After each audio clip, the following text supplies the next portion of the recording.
Hadirin sekalian, pada debat kelima ini, tema yang diangkat adalah pendidikan, kesehatan, ketenaga kerjaan, kebudayaan, teknologi informasi, kesejahteraan sosial, dan inklusi. Anggi. Ya, benar sekali Andro. Tentunya ini merupakan tema yang sangat bersentuhan langsung dengan masyarakat.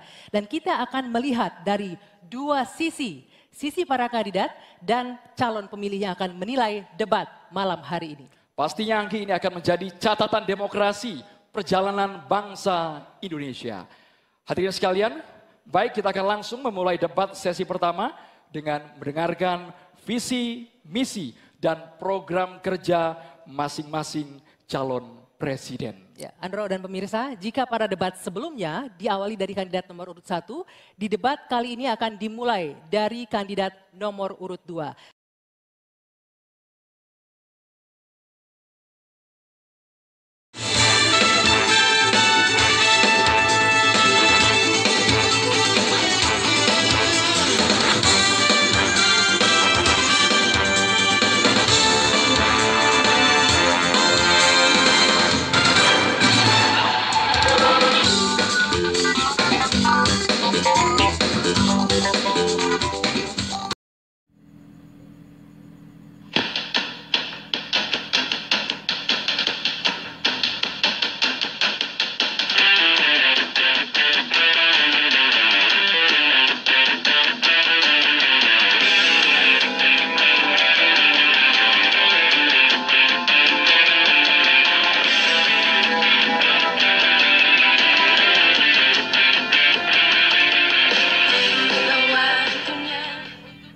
Kami persilakan calon presiden nomor urut 2, Bapak Prabowo Subianto untuk menyampaikan visi misi dan program kerja.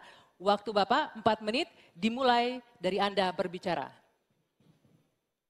Bismillahirrahmanirrahim. Assalamualaikum warahmatullahi wabarakatuh. Shalom, Om Swastiastu, Namo Buddhaya. Saudara-saudara sekalian, Prabowo Gibran memiliki rencana besar yang kita beri nama strategi transformasi bangsa.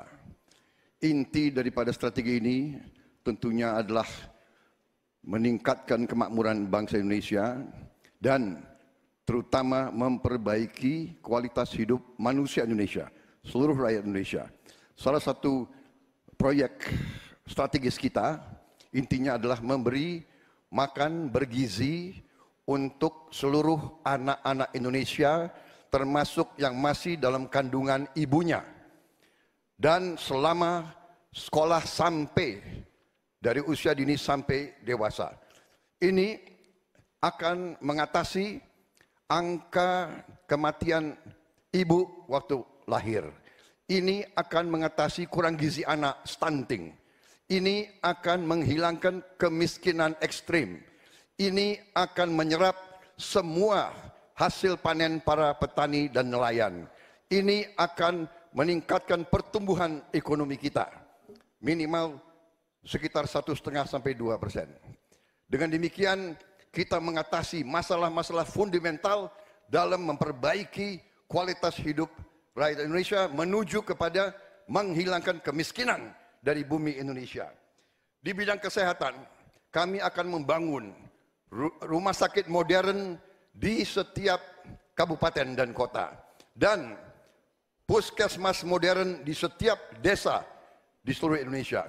Kami akan segera mempercepat mengatasi kekurangan dokter di Indonesia.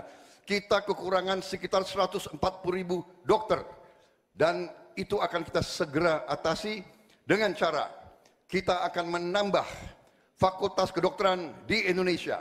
Dari yang sekarang 92, kita akan membangun 300 fakultas kedokteran. Kita juga akan mengirim 10.000 anak-anak pinter dari SMA, lulusan SMA, kita akan beri beasiswa ke luar negeri untuk belajar kedokteran, dan 10.000 lagi untuk belajar sains, teknologi, engineering, dan matematik, kimia, biologi, dan fisika. Itu kita rebut teknologi, kita rebut sains. Saudara-saudara sekalian, kita juga akan membangun 3 juta rumah untuk mereka yang belum punya rumah. 1 juta di pedesaan, 1 juta di pesisir, 1 juta di perkotaan. Saudara-saudara sekalian, kita yakin bahwa pendidikan strategis. Kita harus memperbaiki gaji guru, termasuk gaji honorer, meningkatkan kompetensi guru. Kita harus memberi pelatihan-pelatihan, penataran-penataran, dan juga seluruh penyelenggara negara, ASN, TNI, Polri, penyuluh-penyuluh pertanian di mana-mana harus kita perbaiki gajinya sehingga kualitas hidup mereka akan baik, sehingga mereka bisa memberi pelayanan kepada rakyat dengan sebaik-baiknya. Saudara-saudara sekalian, itu beberapa program unggulan kami dalam rangka strategi transformasi bangsa. Kita tidak hanya sekedar mau pembangunan, kita mau transformasi bangsa kita di atas landasan ekonomi yang sudah dibangun oleh Presiden Joko Widodo dan presiden-presiden sebelumnya. Saudara-saudara sekalian, demikian pemikiran kami. Kami yakin kami akan melaksanakan itu dan kami akan mencapai Indonesia Emas 2045. Terima kasih. Wassalamualaikum warahmatullahi wabarakatuh. Terima kasih Pak Prabowo.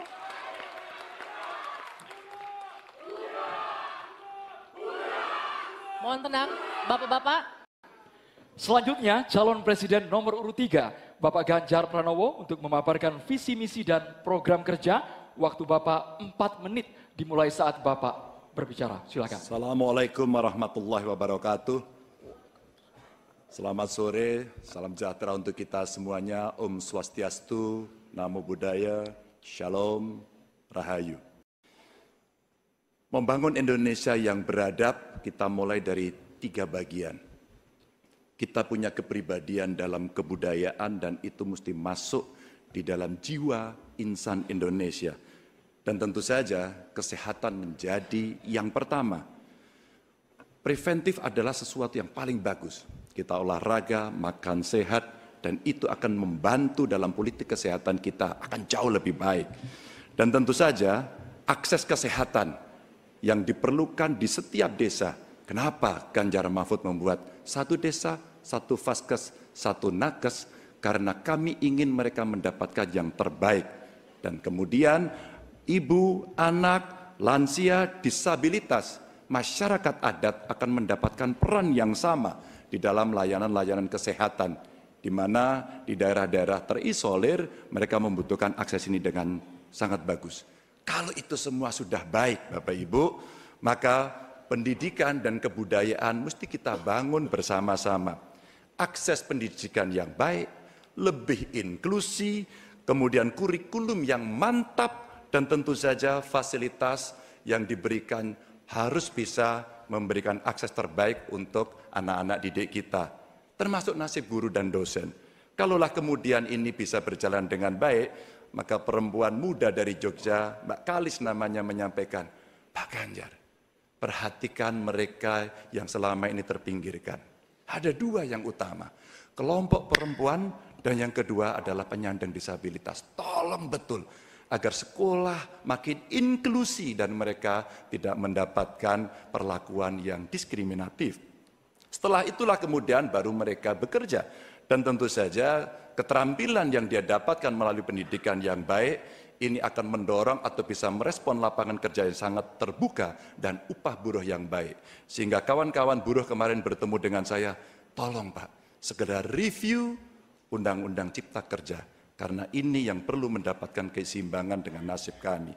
Dan tentu saja pembangunan ini harus berorientasi kepada SDM atau manusia. Budi pekerti yang baik, sopan, toleran, tidak atigang, atikung, atikuno, sehingga mereka menjadi manusia yang lengkap. Ini bisa berjalan dengan cepat kalau digitalisasi kita lakukan.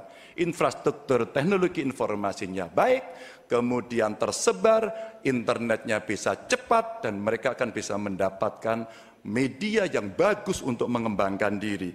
Tentu saja Bapak Ibu, dalam politik kali ini itu mesti diberikan contoh. Demokrasinya harus lebih baik, demokratisasi berjalan baik, kemudian contoh atau teladan pemimpin yang juga baik dan tidak ada konflik kepentingan seperti Pak Mahfud contohkan, dia mundur agar ini membangun integritas yang baik. Dan tentu saja keresahan yang muncul baik dari Gusmus, Muhammadiyah, Romo Van Magnis, Gunawan Muhammad, dan kampus-kampus mesti menjadi catatan kita bersama bahwa kita dalam konteks ber-Indonesia, berbudaya, semua dalam koridor yang baik.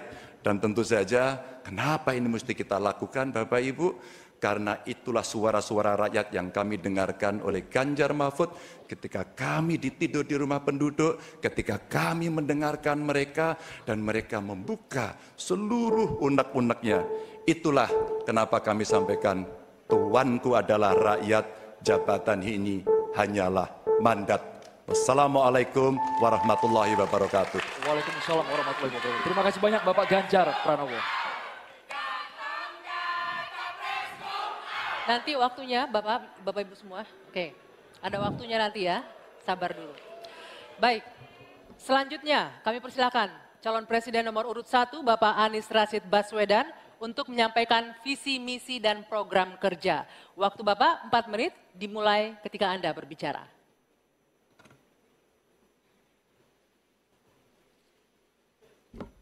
Assalamualaikum warahmatullahi wabarakatuh. Selamat malam, salam sejahtera untuk kita semua. Ibu, Bapak, saudara-saudara sebangsa setanah air yang sangat saya cintai. Persoalan terbesar bangsa kita hari ini, republik kita hari ini adalah ketimpangan, ketidaksetaraan, ketidakadilan. Ketimpangan antara Jakarta dan luar Jakarta, Jawa, luar Jawa, kaya, miskin, desa, kota, pendidikan umum, pendidikan agama, pendidikan kejuruan, dan pendidikan teknis. Ini semua adalah ketimpangan yang hari ini menjadi fenomena membahayakan bagi republik ini. Bahkan di bidang perekonomian, segelintir orang menguasai sebagian besar perekonomian kita. Ketika republik ini didirikan, para pendirinya 60-an orang anggota BPUPKI, mereka adalah orang-orang terdidik, mereka adalah kaum yang privilege, tapi mereka mendirikan republik untuk semua, bukan mendirikan republik untuk kepentingan dirinya, golongannya, ataupun keluarganya. Mereka mendirikan ini untuk semuanya. Kekuasaan yang dibangun untuk memberikan kesempatan kepada semua. Sekarang kita jauh dari cita-cita republik ini. Ketika para pendiri itu kaum intelektual, mereka memilih berjuang di jalur politik.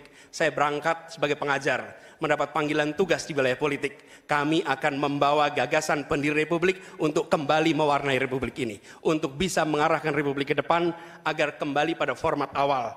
Apa masalah hari ini? 45 juta orang belum bekerja dengan layak. Bicara jaminan sosial, lebih dari 70 juta orang tidak punya jaminan sosial. Bicara pendidikan, jauh dari kota, terpencil, masa depan jadi suram. Kemampuan tinggi, kesempatan tidak ada. Sangat frustrasi melihatnya. Kesehatan mental, kekerasan seksual, lebih 15 juta orang jadi korban. Ini problem-problem yang tidak menjadi kepedulian segelintir elit. Ini adalah kepedulian rakyat kebanyakan. Karena itu dalam perjalanan kami 1 tahun, kami menemukan jutaan rakyat yang berbondong-bondong menginginkan perubahan. Mereka membuat poster rakyat, membuat posko rakyat, mendoakan dari tempat yang tidak kita lihat. Poster-poster itu cemerlang karena bukan didanai dari uang dari Jakarta, tapi didanai oleh keringatnya yang jernih hasil kerja kerasnya. Ini adalah keinginan perubahan. Apa yang ingin kita capai? 1, kita akan memastikan hidup sehat dan bila sakit ada pertolongan cepat. Tumbuh cerdas dengan biaya terjangkau. Keluarga sejahtera karena upahnya layak. Dan bila membutuhkan diberikan bansos sesuai kebutuhannya. Bansos plus. Bukan memberikan bansos untuk kepentingan yang memberi, tapi untuk kepentingan yang diberi. Dan warga negara yang bangga dengan negaranya. Karena dijaga budayanya dan etikanya dijaga tinggi. Kita menginginkan persatuan karena ditopang dengan rasa keadilan. Persatuan itu tidak mungkin terjadi dalam ketimpangan. Persatuan membutuhkan rasa keadilan. Karena itu misi kami tegas mewujudkan bangsa yang sehat, yang cerdas, yang sejahtera, berbudaya dan bersatu. Kita menyaksikan begitu banyak orang punya prinsip sopo wani rekoso bakal nggayuh mulyo. Siapapun yang bersungguh-sungguh dalam usahanya pasti meraih kemuliaan. Tapi bila kesempatannya ada, bila kesempatannya tidak ada, menghasilkan frustrasi. Dan kami ketika menjalankan amanat, maka kami akan memegang prinsip ngadek sacekna, nilas saplasna. Konsistensi ucapan dan perbuatan, menjunjung kejujuran dan kearifan. Ini komitmen kami, fokus pada pembangunan manusia Indonesia, menghadirkan kesetaraan, menghadirkan keadilan, Dengan seperti itu kita ada persatuan. Perubahan saatnya kita kerjakan. Katong bergerak untuk perubahan, untuk seluruh rakyat Indonesia dimanapun berada. Terima kasih. Assalamualaikum warahmatullahi wabarakatuh. Waalaikumsalam warahmatullahi wabarakatuh. Terima kasih Pak Anies. Dan kini silakan kita berikan tepuk tangan dan apresiasi untuk ketiga calon presiden yang sudah menyampaikan visi misi dan program kerja mereka. Silakan. Silakan.